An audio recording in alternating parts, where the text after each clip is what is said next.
Most welcome everyone.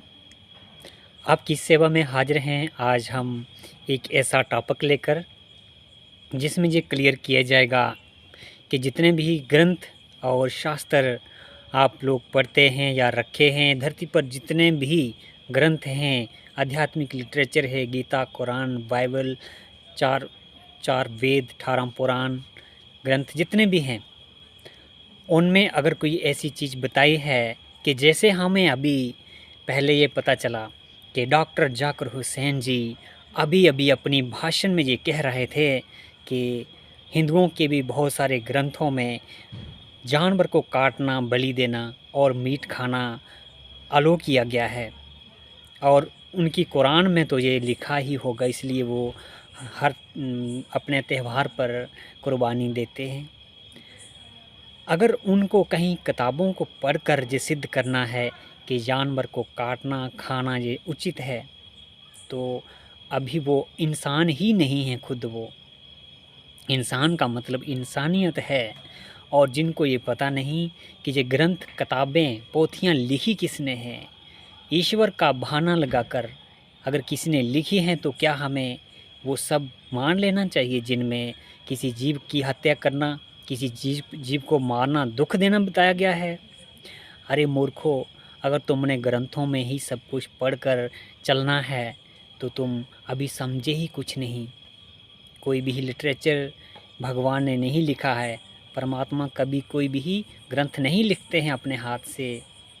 और जितना भी लिटरेचर आप पढ़ते हो, जो इंसान के अपने सोच समझ के जो अपने भीतर के विचार हैं, उनको लिखकर वो समाज को दे देता है, उनको एक गाइडेंस दे देता है।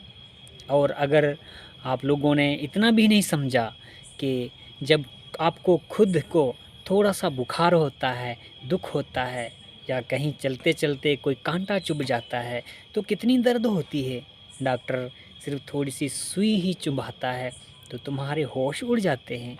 और जब तुम किसी जीव की गर्दन के ऊपर इस तरह से चाकू छुरी लगाते हो या काटते हो उसको झटके से, तो क्या उसको दुख नहीं होता?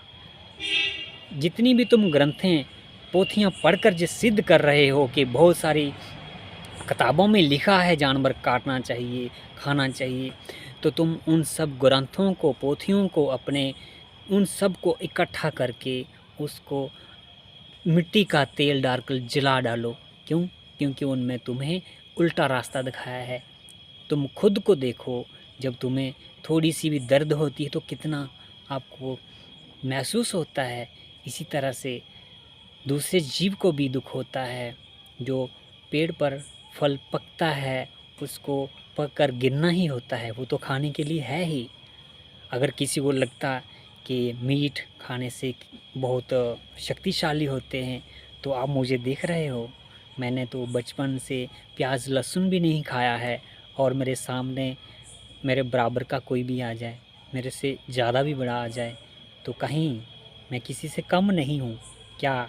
मुझे आप ये समझते हैं कि मैंने कहीं मीट, शराब, ये चीज़ें खाकर, मीट खाकर अपनी सेहत को बनाया है? नहीं, मैं ईश्वर का ध्यान लगाता हूँ और सात्विक भोजन खाता हूँ।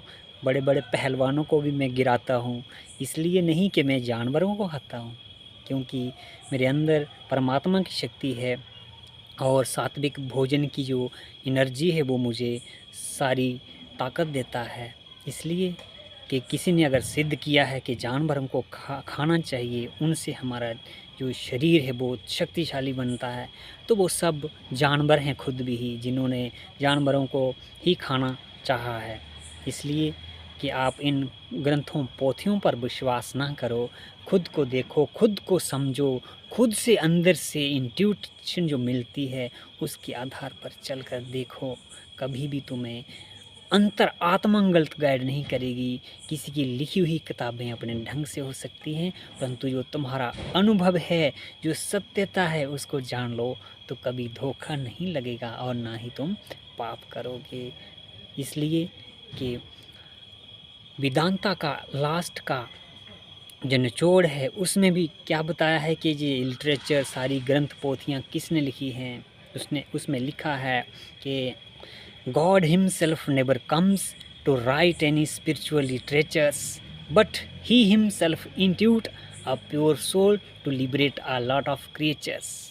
परमात्मा खुद आकर कोई अपने हाथों से ग्रंथ पोथियाँ नहीं लिखते हैं, बल्कि वो एक पवित्र आत्मा को इंट्यूट करते हैं, जिससे वो और भी दुख में जाने वाले इंसान को गाइड करके एक सुख का मार्ग दिखाते हैं और सात्विकता पर चलकर, पवित्रता पर चलकर उसे जीवन जीना सिखाते हैं और सुखी जीवन उसका हरे भरे पेड़ की तरह है। धन्यवाद।